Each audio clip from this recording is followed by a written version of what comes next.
I'm here with my good friend Jonathan Greenblatt. He used to have a title that was pretty much exclusively summed up who he is, and it was CEO and National Director of the Anti-Defamation League. But there's a new title he's got, one of Time 100's most influential people in the world. 100 people. Jonathan Greenblatt, you are one of them. Congratulations, and I must say, well-deserved. Thanks a lot. I appreciate it. It's nice. I mean, I think it's really a testament to the work the whole organization is doing and to ADL really showing up at a moment where it's never mattered more. Van Jones wrote the kind of introduction, and I'll just read a little bit. Jonathan Greenblatt transformed the Anti-Defamation League into an indispensable shield. In 2024 alone, this is incredible, the ADL briefed 17,000 law enforcement officers, analyzed 10 million extremist messages, and processed 17,000 anti-Semitic incident reports. It's incredible. The work I don't think people really understand the granularity of the work that you guys do. Yeah, I mean, we've talked about it before, Donnie, and I'm so appreciative of you giving this attention. It's just true, the body of work that ADL does. I mean, last year, we'll talk about the new audit, our team handled well over 30,000 incidents that were reported to us. And we spend time digging into each and every one. So the level of effort that the 500 plus people in this organization do every day is really, I don't think, well understood. Yeah, I want to get right into the issues. Some of the issues you just wrote about Harvard, and obviously the Trump organization, or not the Trump, or the Trump administration, pulling funding, and it's a double-edged sword for Jews. A lot of Jews automatically react and go, okay, this is amazing. They're fighting anti-Semitism. But in reality, that was a very small part of the ask of Harvard. Talk about that. Yeah, I mean, it is certainly, absolutely, indisputably true that there has been a massive problem of anti-Semitism at Harvard, in Columbia, at Cornell, and so many of these campuses. In the last year and a half, I mean, we have seen Jewish students targeted because they are Jewish, not because of their politics, not because of their support for Bibi Netanyahu, but we've seen Jews prevented of walking across campuses. We've seen Jews physically assaulted. We've seen them serially harassed, and on and on and on.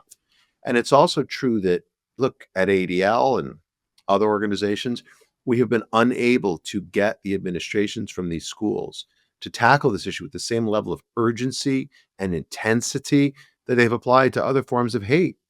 Now, things have changed of late. We had to mix up our tactics and try new stuff at ADL, like our campus report card, to really put pressure on these schools to do something different. And so it's a good thing that the Trump administration is really like leaning into and taking a very determined and dedicated effort to tackle anti-Semitism once and for all. And yet, I think there's a way to protect the civil rights of Jewish students without necessarily shredding other students' civil rights. I think there's a way to protect the free speech and free assembly, that rights that Jews have, without inhibiting other people's, freedom of speech or freedom of assembly. Now, I really want to be clear. These rules, these norms need to be applied fairly and consistently. And the Secretary of State has a wide purview of things that he can do to revoke the visas of people who lied on their visas applications. Secretary Rubio should do that. And Secretary Noem has a wide degree of latitude to deal with, again, non-residents or non-citizens who are supporting foreign terror organizations. She should do that. But I believe there's a way to do it that accommodates for due process, that demonstrates fairness, and that simply, observes the kind of norms, Donnie, we've long had in our democracy. That's it. That's all we're talking about here. What I get upset about is sometimes when I see Jews pitting other Jews against each other over this issue of Harvard, where they'll come out. I see some social influencers come out and go, if you have any issues with this, I don't know who you are as a Jew. I don't get it. And it is a complicated issue. And there are certain liberties that are at risk with Trump, with a lot of the things that Trump is asking for. So talk about that. Well, this is so true. Like, look, I think because we've talked before, that I just don't believe in cancel culture. I believe in counsel culture. So even when someone gets it wrong, the effort to try to cancel them or to shut them down, I think it's self-defeating. So again, I think two Jewish people should have the ability to dissent and disagree with each other in a way that's civil and respectful.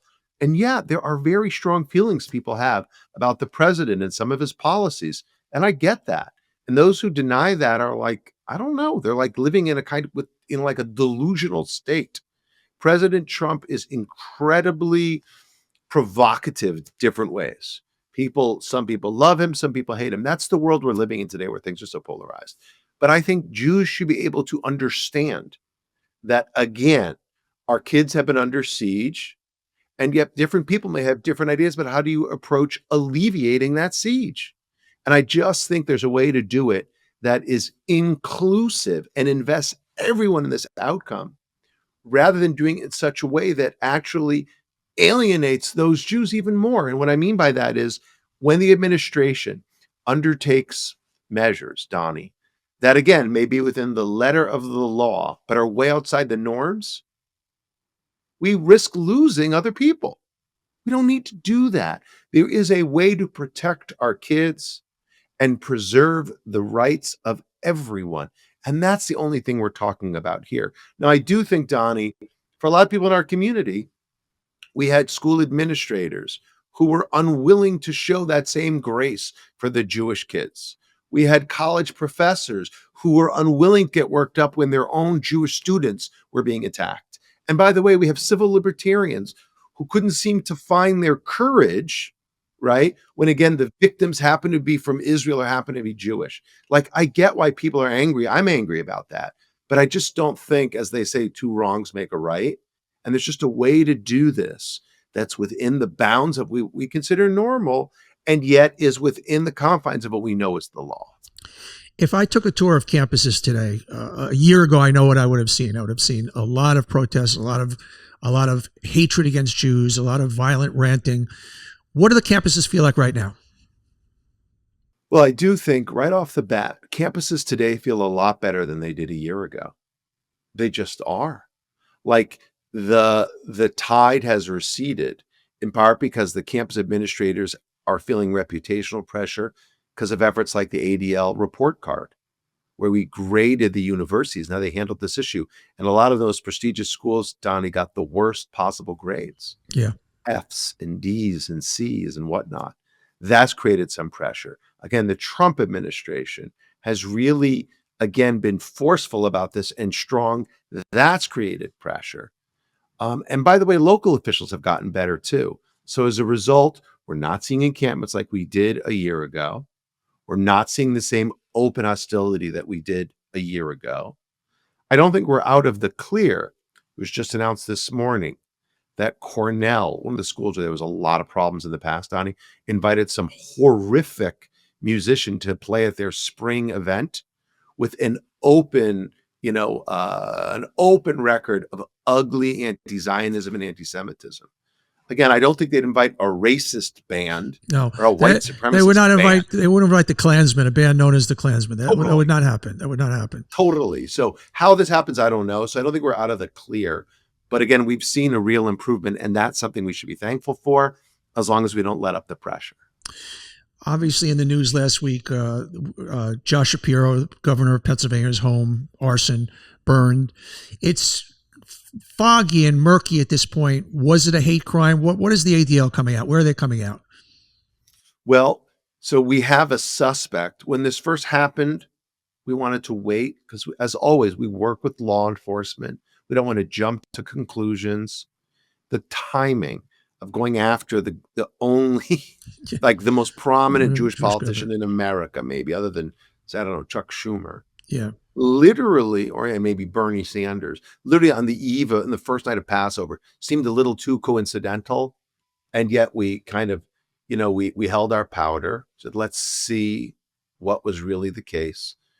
Law enforcement quickly apprehended a suspect who then confessed he went after and targeted Governor Shapiro because he wanted to, quote, protect the people of Palestine from Governor Shapiro. I mean, but it reminds us how pervasive and rampant anti-Semitism is. I mean, I don't think you could find a governor of, I don't know, Russian descent who would get attacked because the quote unquote culprit wanted to save the people of Ukraine. And I don't think you could find an Asian American politician who would be attacked because, again, some individual wanted to save, I don't know, the Uyghur people or something like that. Only Jews are held to this double standard, where Jewish people, irrespective of their sort of political persuasion, I mean, Governor Shapiro has been outspoken criticizing Bibi Netanyahu Yeah. and questioning Israel's conduct in the war, is somehow nearly killed and his family nearly burned alive because of some lunatic's anti-Semitism. So I know Chuck Schumer called on the Department of Justice to investigate this as a hate crime. I said day one, this was an act of domestic terror. It's now clear that this was a act of hate-fueled violence, and I do think the Justice Department and other authorities need to treat it as such. Where are you coming out on Elon Musk? Because in certain ways, obviously, he's been outspoken. He's visited hostages' family, but there's a lot of scary stuff going on with Musk. Obviously, with the far right party in Germany, a lot of people thought the salute was a vintage Nazi salute. Can you be pro-Israel and anti-Semitic at the same time? Sure. Look, I mean, let's acknowledge that anti-Semitism is sometimes called the oldest hatred. Like, it mutates and it adapts like a kind of virus. And anyone can be a host.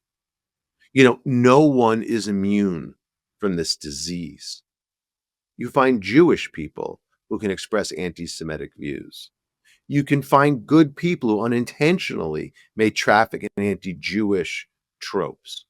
So I don't think anyone just gets a free pass. Now, with that being said, in Europe today, we see a number of political leaders, politicians, who espouse things that are hateful about Jews, who traffic in anti-Semitic tropes, and yet who claim to be pro-Israel. Viktor Orban in Hungary is the best example of this.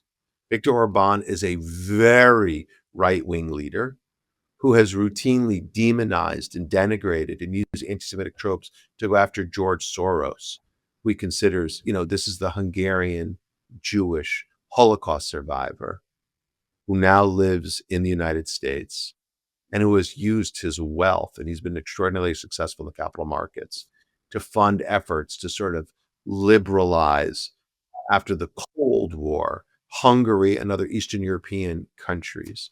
Viktor Orban has made him public enemy number one, and again, gone after him in ways that are absolutely reminiscent of Der Stürmer and some of the worst anti-Semitic tropes. And yet, he's also cozied up to Bibi Netanyahu. He's also taken a firm position against immigrants, which has, elated some folks in the extreme right in Israel. So he's a good example of a elected official with whom, I do not agree on much at all. And yet the fact that he's pro-Israel doesn't exempt him from exhibiting anti-Semitic rhetoric. So then you come to the United States, and you sometimes see the same phenomenon here. I mean, you can have pro-Israel people who still make accusations that the Jews have dual loyalty, or that the Jews, control Hollywood or control Wall Street, or are cheap, or spread other kind of ugly stereotypes, Donnie. And just saying that you're going to march down Fifth Avenue in the Israel Day Parade, doesn't somehow shield you from using stereotypes. So I think we've got to admit that these things are true. And by the way, I'll give you a different version of the same phenomenon. We have Jewish people who claim it is okay for them to traffic in ugly anti-Israel stereotypes and to use anti-Zionist invective that ends up targeting a lot of Jewish people by the same way. Look, just because you show up in synagogue doesn't allow you to use anti-Semitism, even disguising it in the PC language of anti-Zionism. And just because you're pro-Israel doesn't somehow give you the right to traffic in ugly anti-Semitic tropes. So both of these things can be true at the same time. If we are principled and not political, we should be able to call balls and strikes and recognize hate whenever it happens, no matter how it might be dressed up, in the fashion du jour. What do you say to a Jewish Democrat who has been a lifelong Democrat and has been a passionate Jew, when you see a piece of research in Gallup that says 83% of Republicans have a favorable view of Israel and only 33% of Democrats? What's a guy to do? Yeah, it's something, Donnie, isn't it? Like we grew up in a world where it was kind of the reverse for a long Yeah, time, right? yeah, Democrats were more roundly pro-Israel, and Republicans were more questioning. I think about the AWACS sale by Reagan. I think about, what was it, James Baker saying, F the Jews, they don't vote for us anyways, right? The loan guarantees, all of that. But here's what I would say. The reason why the attitudes have turned in the Republican Party so dramatically is, I think, of course, many of them realize that the same jihadist threats that face Israel from Hamas and Islamic Jihad and South Republic of Iran are the same, and Hezbollah and whatnot, are the same threats that face America. I think after 9/11, that was crystal clear. I think number two, there's a religious passion that many evangelicals, or mainly Republican, have for the Jewish state of Israel. But the other reason why, Donnie, we don't talk often enough is there were Republicans in the 80s and the early 90s who saw that the Republican Party was moving away from Israel. And you know what they did? They rolled up their sleeves and they fought for the issue that they cared about. And they helped to turn that around. So now we come to your question. What do you say to these Democrats, lifelong Jewish Democrats who feel alienated from where the Democratic Party is? You know what I say? I say dig in. Literally. Take your jacket off, roll up your sleeves and get to work. I just think we need Israel, one of the most important allies that America has on the planet, without question, to be a bipartisan issue. We can't afford for anti-Semitism to be allowed on one side or another side of the spectrum. But if we want this outcome, if we want Israel to be nonpartisan, if we want Jews to be accepted by everyone, we got to work for it. I don't think we can take it for granted.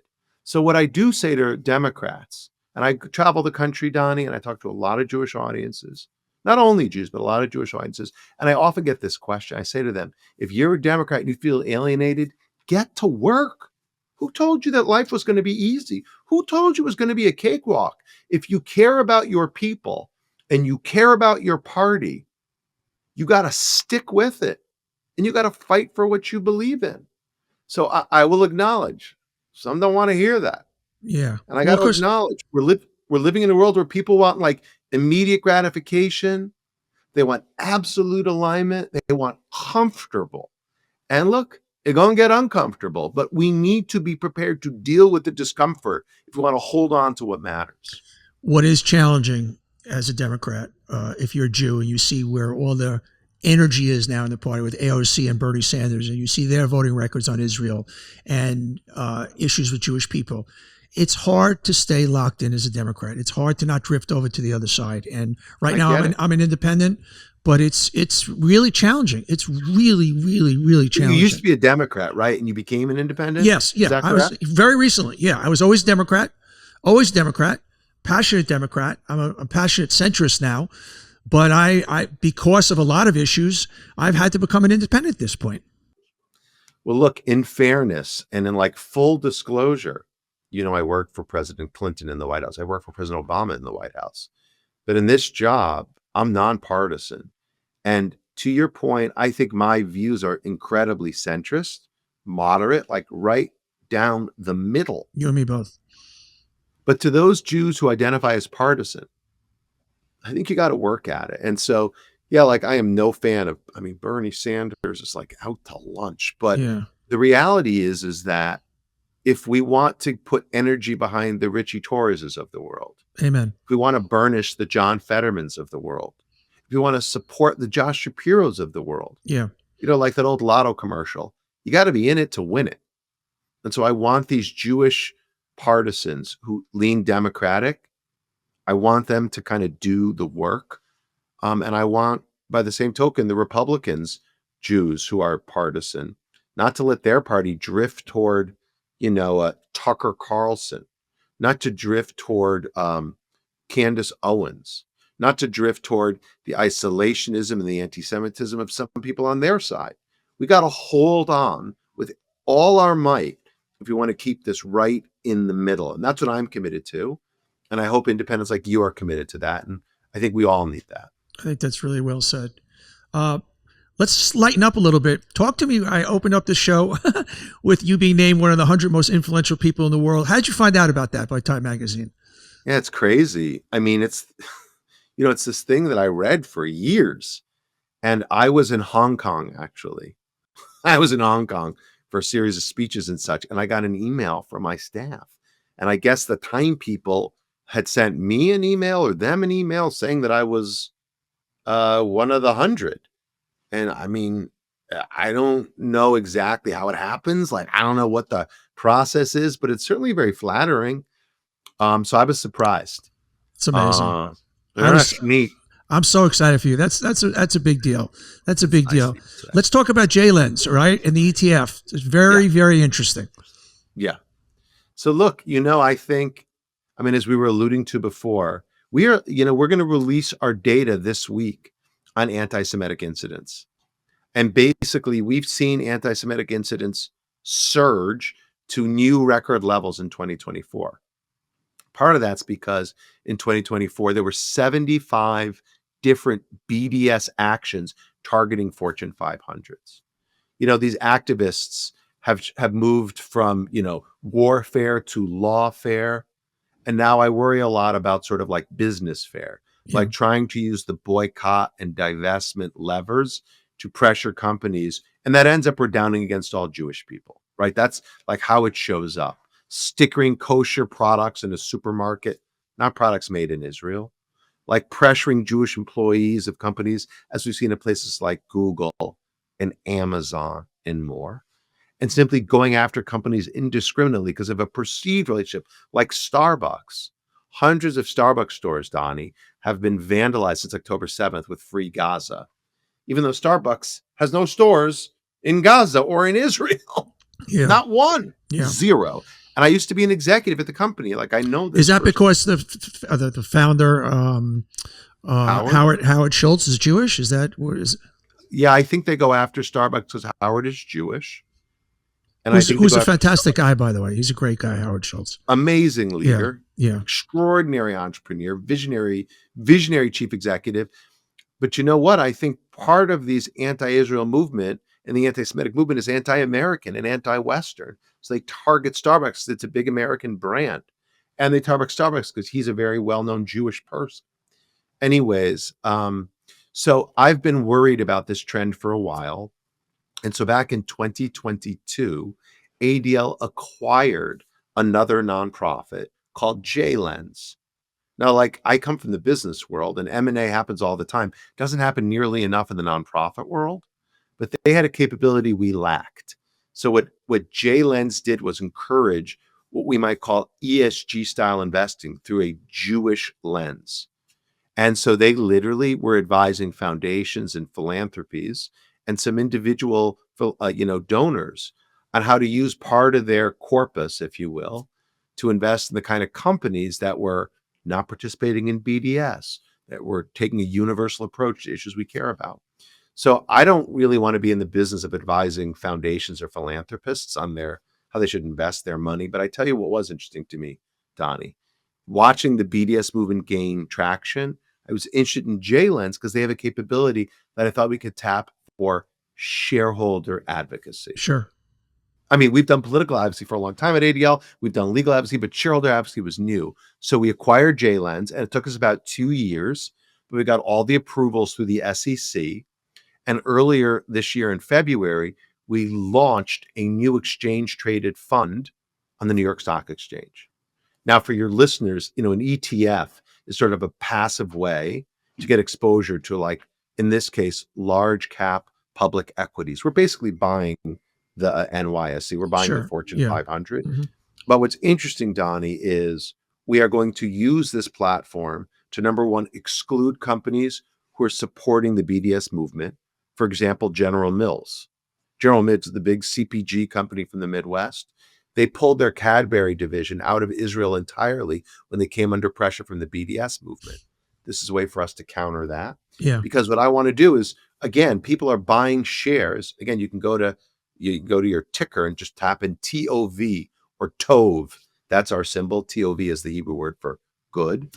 And you can buy shares for $25 a pop. So it's a cheap way a cost-effective, highly accessible way for an individual to demonstrate, to get involved. But what's even more exciting is for every, I don't know, 10th or 100th investor, hopefully they won't just buy shares. They'll say, they raise it and say, I want to actually advocate. So I'm going to send them to shareholders meetings. I'm going to let them vote on slates for directors. I'm going to let them review resolutions. I'm going to get them involved in the action and the activism happening in the boardroom. And by the way, that's what our detractors have done. That's how our enemies have organized for years. Now we, with this ETF, it's the first Jewish ETF in the world, are not just going to push back. We're going to play ball. We're going to show up. And I'm super excited about the opportunities. By the way, look, the markets are crazy today, but we launched in February and we already have about 100 million in assets under management, which is amazing. Right. That's amazing. Thousands and thousands and thousands of people at the retail level are buying shares, and it's just super exciting. Hey, before I let you go, I had the privilege, you invited me to a board meeting to kind of observe, and I sat in on the marketing part. If I was chief marketing officer of the ADL, I would make sure that every message fighting anti-Semitism has the piece of it that says, guess what? It's anti-American also. When you see these people marching, when you see these hate crimes against Israel, when you see hate speech against Jews, it's also hate against America. Sell it that way. I so agree with you. The Starbucks thing is like exhibit A. But I mean, the point is that these people, as you know, I don't believe in cancel culture. I believe in counsel culture. So I don't think we cancel people because of their ideas. I think we engage them and we prove or disprove, if you will, where we're coming from. But these people, they want cancel culture. They want to shut down speech. They want to invert the values of openness and dialogue that have made our democracy great. They want to literally foreclose the opportunity for conversation. That is anti-Jewish, it's anti-American. We've got to resist that with all our strength, with all our might. And I think we can do a better job of making that point, Donnie. So I appreciate you raising it, and that's something we're going to work on. Jonathan Greenblatt, CEO of Anti-Defamation League and director and one of Time Magazine's 100 most influential people, not in the city, not in the country, not in North America, in the world. Everybody, thanks for watching. If you like it, hit that subscribe button. And we love having you here watching On Brand. And just don't miss any future episodes. So don't forget to hit that subscribe button. We'll see you next time.